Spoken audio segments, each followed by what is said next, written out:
আসসালামু আলাইকুম। অধ্যায় ১ নবম দশম শ্রেণী সাধারণ গণিত বাস্তব সংখ্যা ১৮ নং প্রশ্নের গ এর সমাধান পাঠ ২১।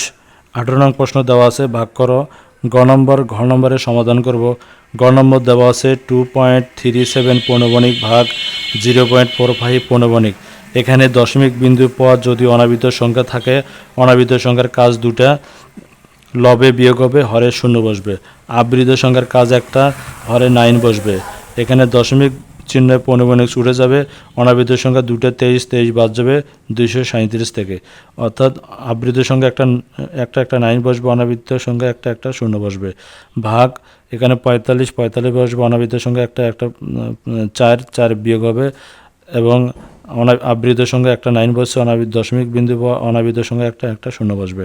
এখন আমরা বিয়োগ করবো 237 থেকে 23 বাদ দিলে 214 ভাগ 90 ভাগ চিহ্ন, 45 থেকে 4 বাদ দিলে 41 ভাগ 90।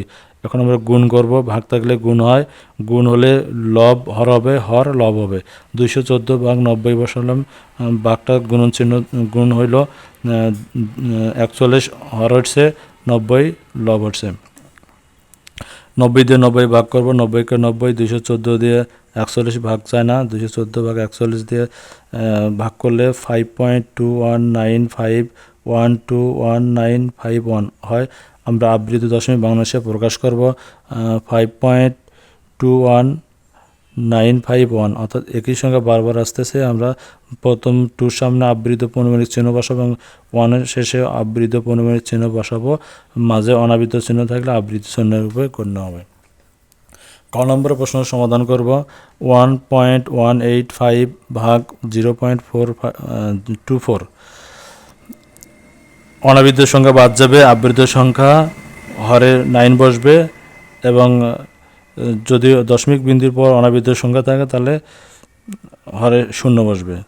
এখানে 1185 অনাবৃত সংখ্যা 1 বিয়োগ যাবে, দশমিক বিন্দুর পর আবৃত 3টা, অর্থাৎ 3টা 9 বসবে, ভাগ দশমিক বিন্দুর পর আবৃত দুটো 9 বসবে, এবং অনাবৃত সংখ্যা 0 বিয়োগ হবে 24 থেকে। আমরা 1185 থেকে 1 বাদ দিলে 1184 ভাগ 999 ভাগ 24 থেকে 0 বাদ দিলে 24 হয় ভাগ 99। আমরা ভাগ থাকলে গুণ করব, 1185 999 গুণ 99 লব হবে এবং 24 হরে আসবে।